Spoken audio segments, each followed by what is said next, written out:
السلام علیکم ورحمۃ اللہ وبرکاتہ۔ دوستو، بہت ہی بڑی سعودی عرب کی طرف سے خبر نکل کر آ رہی ہے۔ آپ کے سامنے دوستو اس خبر کو ہم پیش کرنے والے ہیں۔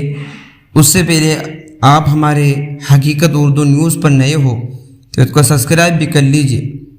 دوستو، بات کرتے ہیں سعودی کی کہ گاڑی چلانے گیا تھا سعودی عرب میں ڈرگ بیچنے کے آروپ میں میرٹھ کے زید کو ہوگی پھانسی۔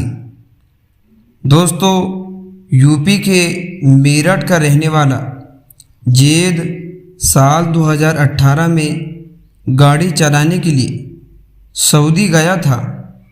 بیتے 5 سالوں سے وہ وہاں گاڑی چلا کر اپنی زندگی گزار رہا تھا، لیکن جنوری 2023 کو سعودی کی پولیس نے اسے مادک پردات کی بکری کے آروپ میں گرفتار کر لیا اور جیل میں ڈال دیا۔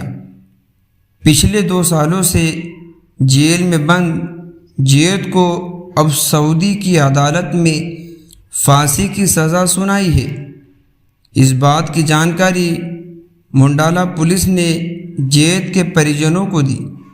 پھانسی کی خبر سن کر زید کا پورا پریوار کافی گھبرا گیا ہے۔ زید کو پھانسی سے بچانے کے لیے پورا پریوار دلی پہنچا ہے اور پی ایم مودی سے گہار لگائی ہے۔ دوستو، اب سعودی حکومت اس کا آگے کیا فیصلہ سناتی ہے؟ کیا زید کو حقیقت میں پھانسی ہو سکتی ہے یا پھر اس کو اور کوئی سزا دی جا سکتی ہے؟ اس کی پوری وضاحت آگے جیسے ہی نیوز آئے گی آپ کو ہمارے اسی چینل پر دیکھنے کے لیے ملے گی، اس لیے اس چینل کو سبسکرائب کر لیجئے۔ ملتے ہیں نیکسٹ ویڈیو میں۔ السلام علیکم۔